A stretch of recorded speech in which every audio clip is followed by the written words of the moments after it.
आप नेता और दिल्ली की प्रस्तावित सीएम आतिशी पर बीजेपी नेता शाजिया इल्मी का कहना है, अरविंद केजरीवाल ने आतिशी मार्लेना को दिल्ली का अगला सीएम क्यों चुना है। मार्क्स और लेनिन से प्रेरित होकर उनके माता पिता ने उन्हें उपनाम दिया था मार्लेना। आतिशी मार्लेना का अन्ना हजारे के आंदोलन से कोई लेना देना नहीं है। वो एक सुरक्षित दाव है और वो सौरभ भारद्वाज, गोपाल राय जैसे दूसरे नेताओं की तुलना में सत्ता का केंद्र नहीं बन सकती। दिल्ली की जनता ने वोट किया अरविंद केजरीवाल के नाम पर और अब वे किसी और को क्यों बर्दाश्त करेंगे। क्या अरविंद केजरीवाल को डर है कि अब मुकदमा शुरू होगा और सच्चाई सामने आ जाएगी, इसलिए अब उन्होंने इस निष्पक्षता के कारण इस्तीफा दे दिया है और लोगों के बीच जा रहे हैं जनता सहानुभूति बटोरने के लिए।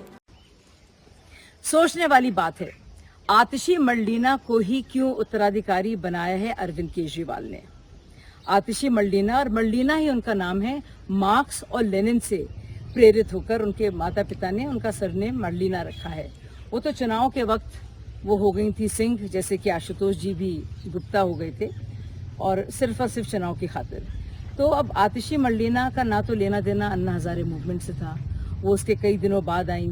योगेंद्र यादव, प्रशांत भूषण उनको लेकर आए और उन्हीं के खिलाफ उन्होंने काफी कुछ लिखा भी, और जब उनको हटाया गया तो उसमें आतिशी जी का बहुत बड़ा हाथ था।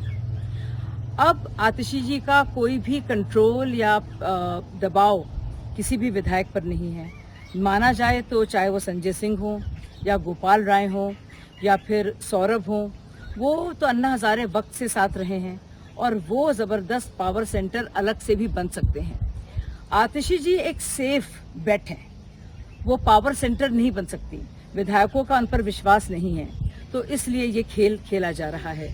अब क्योंकि सीएम साहब हट रहे हैं शीश महल से, तो वो जो 50 से 60 करोड़ रुपए उन्होंने जनता के पैसों से, टैक्स पेयर मनी से कोविड के दौरान लगवाए थे, क्या वो उस पैसे की भरपाई करेंगे, क्या उसको वापस करेंगे, कि उसका आनंद अब आतिशी जी उठाएंगी।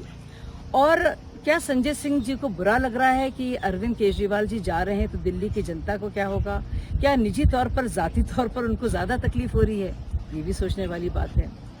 एक और बात, जरूरी बात, कि दिल्ली के लोगों ने तो केजरीवाल जी के नाम पर वोट दिया था। अब वो क्यों बर्दाश्त करेंगे किसी और नाम को, क्योंकि इनके नाम पर तो वोट ही नहीं था, ना ही वो चेहरा थी, ना ही वो इतनी बड़ी कोई लीडर उस वक्त थी। और सबसे जरूरी बात, अब केजरीवाल जी को क्या डर लग रहा है कि ट्रायल जो है शुरू हो जाएगा और उसमें दूध का दूध, शराब का शराब हो जाएगा, और इसलिए डर के मारे वो खौफजदा होकर अब इस्तीफा दे रहे हैं ताकि जनता के बीच जाएं और हमदर्दी बटोरें। दुनिया जानती है कि जनता फैसला नहीं करती है कि कौन गुनहगार है, कौन नहीं है, खासतौर से चाहे करप्शन के मामले हो या मनी लॉन्ड्रिंग के या किकबैक्स के। अब इसका फैसला तो अदालत करेगी। तो इस तरह से झूठ क्यों बोला जा रहा है कि दिल्ली की जनता तय करेगी?